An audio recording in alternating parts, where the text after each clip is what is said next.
नमस्ते, मैं हूं अमित वानखड़े और आप देख रहे हैं हैपनिंग टुडे। आज हम यहां पे बूटीबुरी में आए हुए हैं। यहां माया हॉस्पिटल का ओपनिंग हुआ है। आपको मैं बता दूं, माया हॉस्पिटल का ओपनिंग हुआ है जिसमें 8 से 10 प्रकार की फैसिलिटी है। कार्डियक है, गायनिक है, सर ऑर्थोपेडिक भी है। ऑर्थोपेडिक तो मेन है, ऑर्थोपेडिक भी है यहाँ पे। और हम सर से बात करेंगे जो ओनर है और डायरेक्टर है, जो फाउंडर है माया हॉस्पिटल के, डॉक्टर देवतड़े सर, आनंद देवतड़े सर। हम उनसे दीपक देवतड़े सर, हम उनसे बात करेंगे। सर बहुत बहुत स्वागत है आपका हैपनिंग टुडे में। सर, ये आज आपने इतना बड़ा हॉस्पिटल जो खड़ा किया है, ये आपकी कितने सालों की मेहनत है? अरे सर, मेरी ये 40 मैं पकड़ता हूँ सर। मेरी ये 40 सालों की मेहनत है। मेरा कवेलू का दवाखाना था और अगर डिलीवरी होती थी तो हम ये पेशेंट को इधर, और बारिश का सीज़न रहता, पेशेंट को एक रूम से दूसरे रूम तक लेके जाते थे। और वी हैव गिवन डिवर्टर सर्विसेज। अगर किसी के पास पैसे भी नहीं रहे तो मैं मेरी जेब से पैसे निकाल के देता था। मेडिकल स्टोर वाला बोलता था कि डॉक्टर साहब, आप कल पैसे नहीं लौटाओगे तो मैं तुम्हारे घर पे आ जाऊँगा पैसे लेने के लिए। This type of situation where there. मेरे जितने पेरीफेरी के लोग भी थे वो भी काफ़ी पुअर थे। फिर धीरे धीरे 40 साल में मेहनत करते करते कुछ प्रॉपर्टी हमारी वर्धा में वगैरह थी, वो डिस्पोज करके मैंने बोला अपने वो गरीब लोगों के लिए एक अच्छा सा हॉस्पिटल खोलना है।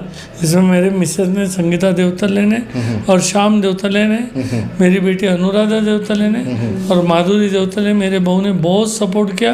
और ये लोग they are the consultant, they are the super specialist. और इन्होंने धीरे धीरे इसको ट्रांसफर किया।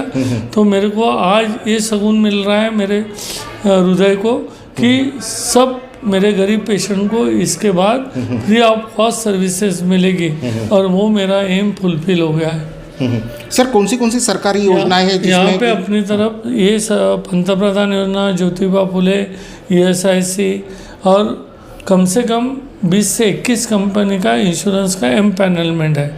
और इसके कारण लोगों को अगर आधार कार्ड भी रह गया, आधार कार्ड और रेशन कार्ड, तो हम लोग उनको पंतप्रधान योजना में और ज्योतिबा फुले में फ्री ऑफ कॉस्ट ट्रीटमेंट दे सकते हैं। वो कार्डियक रहे, ऑर्थोपेडिक रहे, यूरोलॉजी रहे, कोई भी ट्रॉमा रहे, तो उनको फ्री ऑफ कॉस्ट सर्विसेज मिल जाती है। हाँ सर, मैंने सुना कि कोविड का जो दौर था, बहुत ख़राब दौर था, उसमें भी आपने सेवा की यहाँ के जो आजू बाजू के पेशेंट्स हैं। आप क्या कोविड पेशेंट्स भी? मैं आपको एक एग्जांपल दूंगा। मेरे बेटे का जब कोविड की एपिडेमिक चालू था, पैंडेमिक चालू था, तब मेरे बेटे को एक बार जब स्टाफ थोड़ा कम पड़ रहा था तो आई सीन कि उसने मास्क क्या पहन के खुद पेशेंट के लिए कपड़े चेंज किए।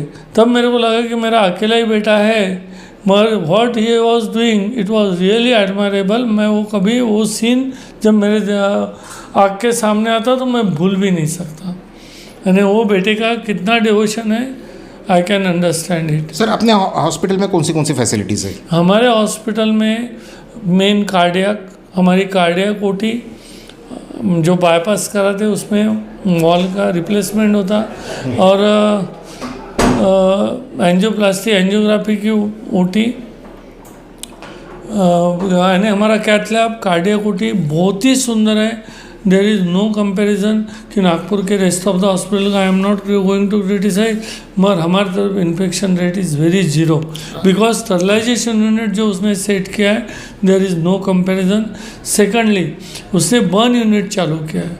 बर्न यूनिट पूरे नागपुर में किसी का नहीं है, under the guidance of one plastic surgeon जनी, डॉक्टर जनी। He is very reputed man, he is a very reputed doctor. We have started the burn clinic also. burn में मोस्ट ऑफ द टाइम अपने को यानी patient 70%, 60%, 80% बन रहा तो कोई एडमिट भी नहीं लेते। बर्न के पेशेंट घर जाके मरते थे। That day also in the medical यानी in the rest of the, तो हमने we are going to take care of the burn also.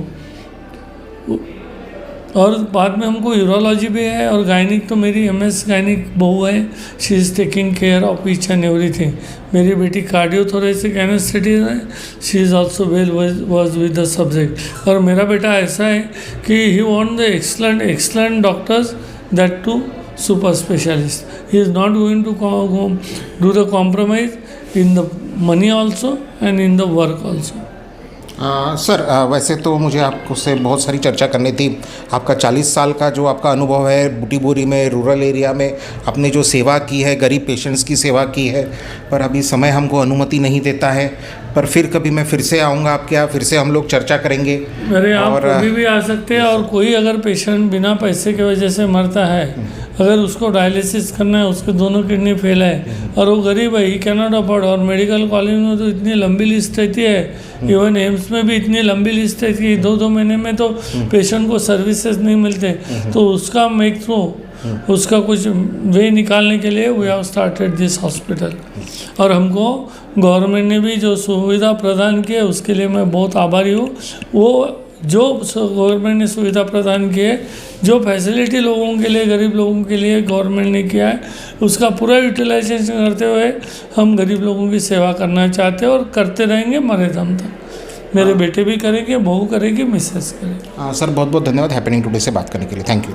नमस्ते, मैं अमित वानखड़े। हैपनिंग टुडे में आपका स्वागत है। हमारे साथ है डॉक्टर संगीता देवतड़े, जिन्होंने कोविड में, वो जनरल फिजिशियन है, माया हॉस्पिटल से जुड़े हुए हैं। सर के वाइफ ओनर है और उन्होंने कोविड में जो पेशेंट्स की सेवा की, हम उनसे जानेंगे उनके एक्सपीरियंस के बारे में। मैडम, जो कोविड में काफ़ी जो समय था काफ़ी चैलेंजिंग था, काफ़ी पेशेंट्स भी आपके यहाँ थे। सर ने खुद बताया कि काफ़ी उन्होंने सेवा की है। आपका क्या अनुभव था कोविड में? कोविड के समय हमारे यहाँ एकदम पूरी फुल भीड़ रहती थी और सब कोविड पॉजिटिव करके सब, बाकी के लोग सब डरते थे। कोई रिलेटिव भी अपना पेशेंट रहने के बाद भी रिलेटिव उनको कोऑपरेट नहीं करते थे। कोई उनको खाना नहीं देने आता था, कोई पानी नहीं देने आता था। और हम उनका जितना कुछ हमसे हो सकता था पूरा, कम से कम 500 से 600 पेशेंट हमारे यहाँ कोविड के ट्रीट होके जा चुके हैं। बड़े मुश्किल से 1 to 2% का डेथ रेट था हमारे यहाँ।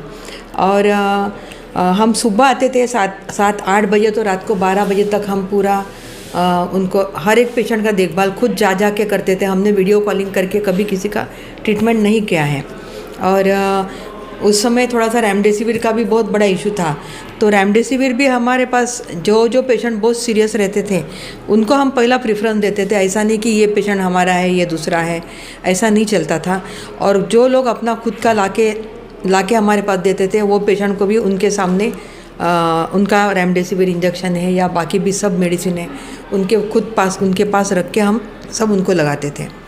और मैक्सिमम पेशेंट हमारे पास से दुरुस्त होके और हंसते हंसते वापस गए हैं। मैडम, हैपनिंग टुडे से बात करने के लिए बहुत बहुत धन्यवाद। Thank you. नमस्ते, मैं अमित वानखड़े। हैपनिंग टुडे में आपका स्वागत है। हमारे साथ है डॉक्टर श्याम देवतड़े, जो कि ऑर्थोपेडिक सर्जन हैं और माया हॉस्पिटल से जुड़े हुए हैं। सर, आज आपने ओपनिंग किया। आपके डैडी ने बूटीबोरी में यहाँ पे पिछले 40 साल से सेवा की है। उन्होंने जब यह हॉस्पिटल चालू किया था तो यहाँ कवले का हॉस्पिटल था। इतना संघर्ष करके आज यहाँ तक आपके डैडी आए हैं, आप लोग आए हैं। आपकी क्या प्रतिक्रिया है सर? मैं यही चाहूँगा कि यहाँ के सभी गरीब लोगों के लिए हमारा हॉस्पिटल की सारी सुविधा उपलब्ध हो। यहाँ पे सारी सरकारी स्कीम, महात्मा फुले योजना, प्रधानमंत्री आयुष्मान, ESIC सारी यहाँ पे लागू है। कैशलेस में उनका पूरा ट्रीटमेंट होगा। बाईपास जो नागपुर में 1.5 से 2 लाख रुपए लगता है, अगर राशन कार्ड है, ESIC कार्ड है, तो अपने यहाँ पे फ्री में टोटल इलाज फ्री में हो जाएगा। Sir, as a orthopaedic surgeon, यहाँ पे एक तो हाईवे हैं और दूसरा इंडस्ट्रीज़ भी है, तो एक तो रोड एक्सीडेंट्स और इंडस्ट्रियल एक्सीडेंट्स दोनों आपके यहाँ आते होंगे। आपका क्या अनुभव है? यहाँ इंडस्ट्रियल एक्सीडेंट, रोड एक्सीडेंट दोनों बहुत ज़्यादा है। पूरा crush hand, polytrauma routine common चीज़ है यहाँ पे, तो उनके लिए बहुत फ़ायदेदायक हुआ है ये। क्योंकि यहाँ से नागपुर अगर जाता है पेशेंट तो आधे रास्ते में बहुत बार एक्सपायर हो जाता है। तो यहाँ पे उनको अगर ICU मिलता है, वेंटिलेटर मिलता है, तो वो तुरंत में उसका इलाज चालू हो जाता है। ठीक है। सर, हैपनिंग टुडे से बात करने के लिए बहुत बहुत धन्यवाद।